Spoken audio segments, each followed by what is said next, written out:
Hello, welcome to Sophie & Co. I'm Sophie Shepard-Natze. The Baltic states have been on high alert in recent years, calling for more NATO troops to keep perceived Russian aggression at bay. Is the Moscow boogeyman image completely bogus? Well, I ask Jānis Jurkāns, Latvia's former foreign minister. NATO troops are moving ever closer to the alliance's own external frontiers, ramping up numbers in the Baltic states on the border with Russia. All the while, Baltic politicians push anti-Moscow measures through in Brussels, drumming up the hypothetical threat of a Russian invasion. Will those fears overshadow the interests of the big European players who do business with Moscow? What kind of reaction might the NATO-Baltic build-up provoke from the Kremlin? And is there any way for those three small states to not get caught in the crossfire in a confrontation with Russia?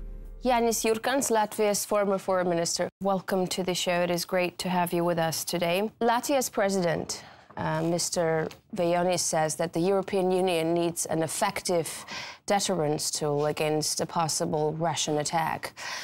Does he want more NATO troops on borders with Russia? Will he feel more secure in that case? Well, first of all, this militarization of society's conscience is hitting very high wave. And is it grounded? I don't know. I think it is not. I think this demonization of Russia and Putin is just not a policy. It's, as Kissinger said, it's a lack of policy. So how long will it take place? How long it will last? I don't know, but I think both sides are sick and tired of this impasse. Well, what should happen to finish this policy against Russia? I don't know. This is a very good question because we live in a very complicated world. We don't know what will happen tomorrow, and so on. So, on the other hand, the truth is that more NATO troops on the border will inevitably be seen as a threat to Moscow. It's like 2 + 2 is 4. What is Latvia trying to do in this case, Latvia's president? Does he want to provoke Russia or make it more insecure? What is he going for? What do you think? Well, first of all, Latvia is not a policymaker. We are policy takers. Whatever common European Union's foreign policy will put forward, Latvia will follow. Will it be friendly towards Russia? No. And well, as to these military issues, then of course it's NATO's issue. And Latvia to provoke Russia militarily is inconceivable. So the Eastern EU members, like the Baltic states and Poland, which have a heavy history with Russia, are the ones that are crying foul over the perceived Russian threat. Meanwhile, Western states have little beef with Moscow. Will the insecurities and historical grievances of some members of the EU be enough to pull the Union into a confrontation it really doesn't want? EU doesn't have military force. Germany is speaking about creating one EU army, but that's going to work. This will not work, and Americans don't like it. Americans have their own vision of Europe's security. They have started creating military base in Poland, air base in Romania. Americans will not support this EU army and whatever military actions EU will think about. I don't believe that someone in the West is seriously thinking and believing in Russia's military threat. You have to know Russia to understand that Russia doesn't need new conflict, new wars, especially with the former allies, Warsaw Pact countries and Baltic states. I'm convinced that this is just a narrative of those who are involved in military services and military guys yes, they have to justify their money they receive from the state budget and so on and so forth. But those who seriously analyze Russia, economic situation in Russia, Russia's foreign policy, they realize that Russia doesn't need war with EU countries or with NATO countries. So you have mentioned the European army, and while the Baltics are preoccupied with the Russian threat, they aren't too happy with the idea of a European army that is pushed in Berlin and Paris. Why is that? Wouldn't that be the deterrent that President is calling for? No, you know what? I think the Baltic countries and former or Eastern European countries, they are looking towards Washington, and we are trying to please America, Washington, in all respects, in military respects, also in economic respects.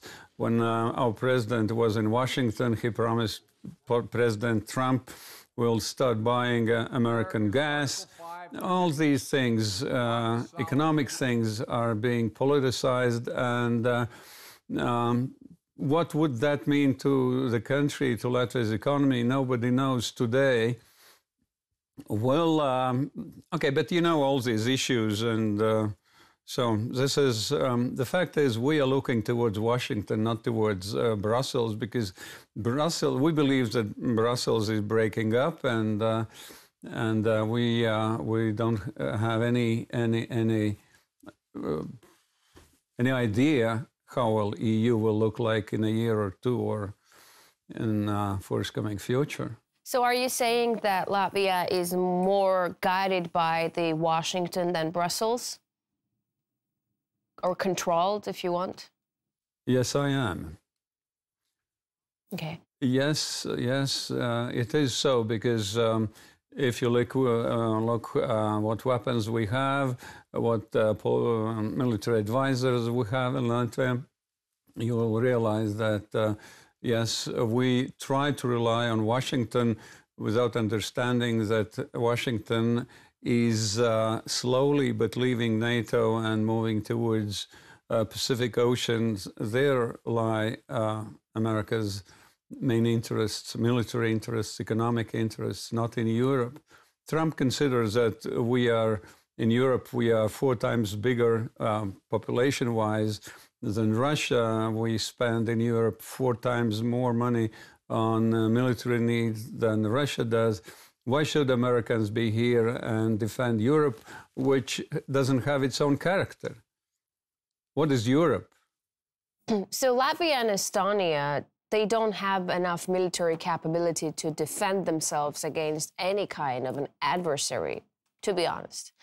Now, there are alliances, treaties such in place, but are the Baltic states really sure that the English or the French or the Americans will go to war over Riga or Tallinn, especially in light of Trump's treatment of NATO's Article 5, the clause that states attack on one is an attack on all? I don't think that anyone seriously believes in a possible war between NATO and Russia. This is, again, I repeat myself, this is narrative of those involved in a military sphere, but normally people realize that Russia is not about to start new conflicts in former Soviet Union countries or Eastern Bloc countries. This is just propaganda, nothing more. So Russians comprise around 1/4 of the population of Latvia, but their language has no official status, and education in Russian is hard to come by. Not a situation you'd expect from an EU state. I mean, isn't it all about diversity after all? So if Latvia wants to minimize the Russian threat, why doesn't it change the way it treats its Russian minority to deny Moscow any kind of a pretext for any aggression? It's a very long story about our failure to integrate Russian-speaking people into our political life. As you know, we have around 300,000 Russians who do not have political rights, and this is a big and serious problem. I think we have started realizing that this is a problem, but it's too late. I think those who have been mistreated, let's put it this way, for those almost 30 years, they treat Latvia as a stepmother because Latvia treats them as a stepmother. So I don't think that any change of policy in the nearest future could bring serious changes. But the Russian minority is seen as potentially dangerous by a Latvian government. So why not reach out to it then instead of alienating those people to make sure that they will be on your side if push comes to shove? Well, for this you need understanding of a global situation in Russia. You have to understand more of the world, what our world will look like in a year or two, and we don't have this vision. Those people who are making politics, they are just trying sort of revenge and blame Russians, calling names as occupants and strangers. And yes, many of them during all those years have become strangers to the country.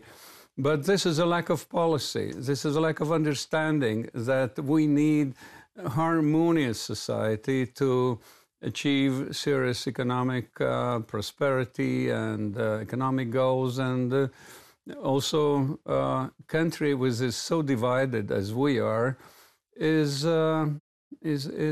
very easy to occupy if someone would want to do that. Okay, we're going to take a short break right now, and when we're back, we'll continue our conversation with Jānis Jurkāns, Latvia's former foreign minister, talking about the relations between Russia and the Baltics in NATO's eastward push. Stay with us.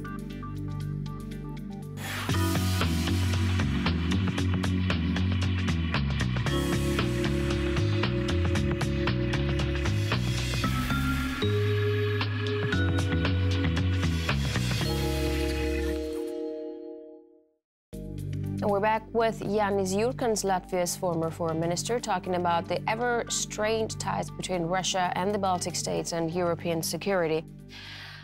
Minister, let's look at the besieged Nord Stream 2 gas pipeline, a joint venture by Russia and Germany. Now, the Baltics stand against it, but wouldn't the peace it will bring, since nobody really wants to blow up a money-making pipeline, be beneficial to the Baltic states, ensure that Russia nor EU will ever endanger this profitable project?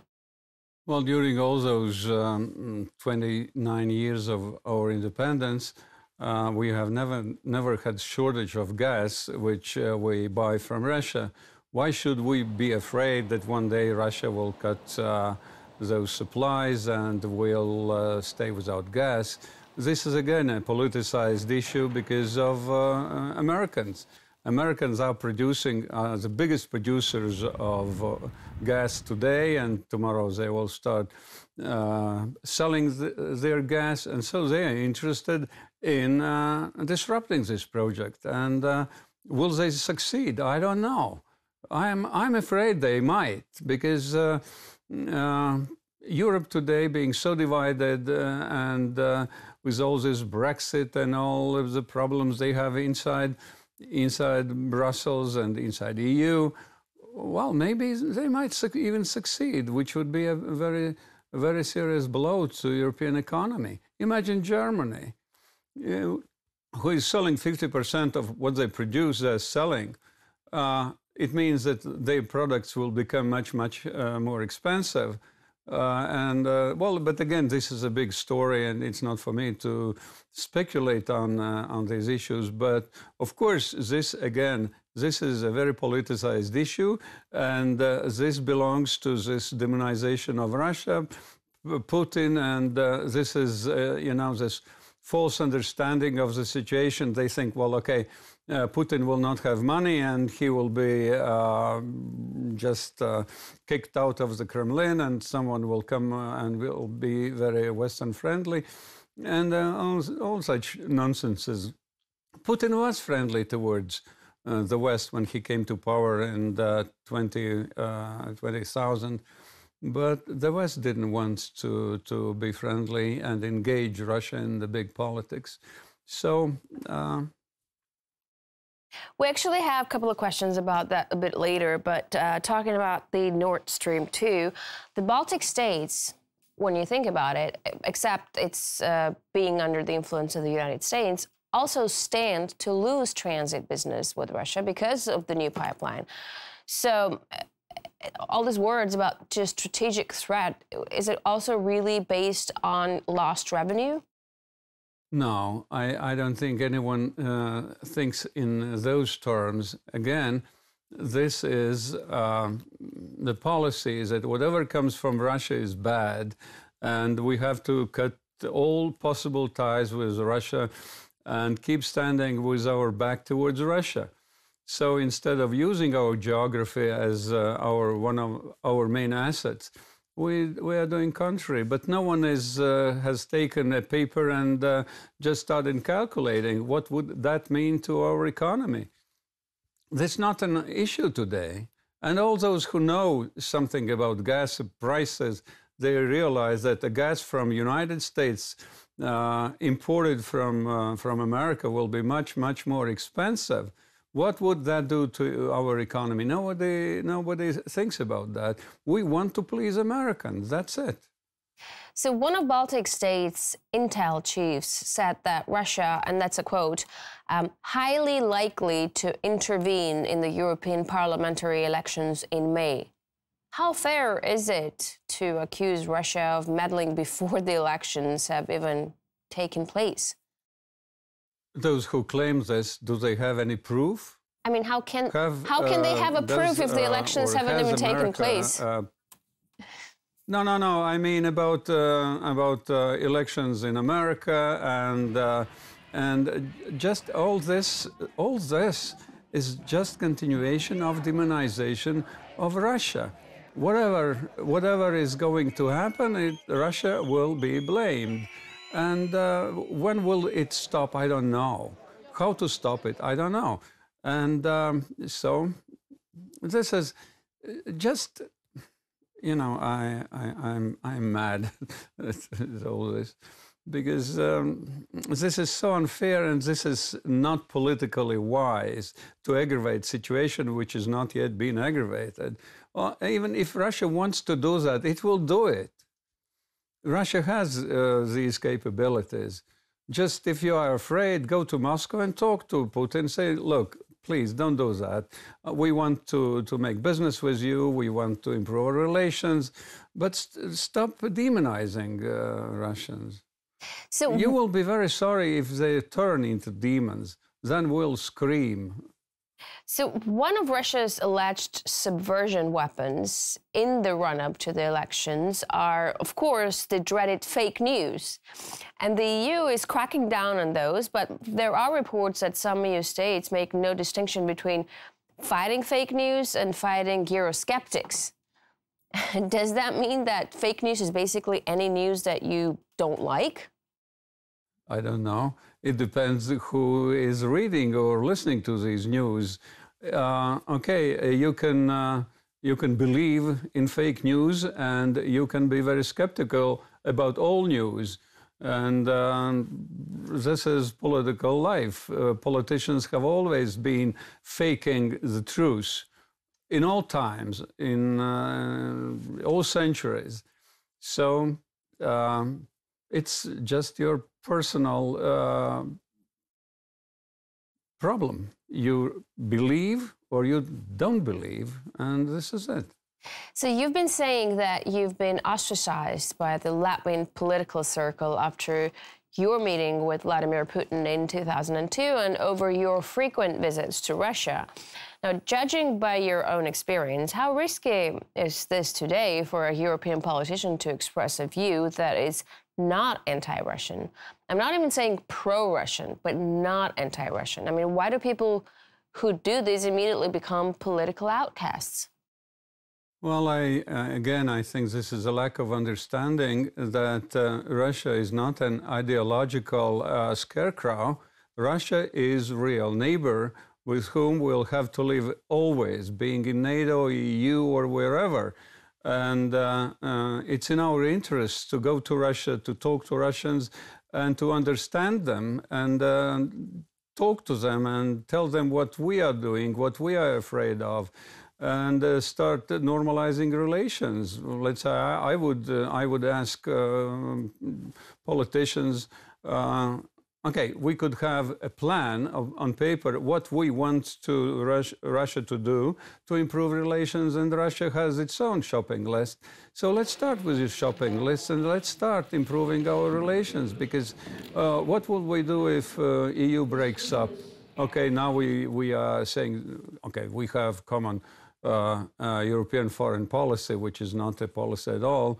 So what will happen then? And I think irrespective of our membership, our diplomats have to improve dialogue and understanding between Russians and us.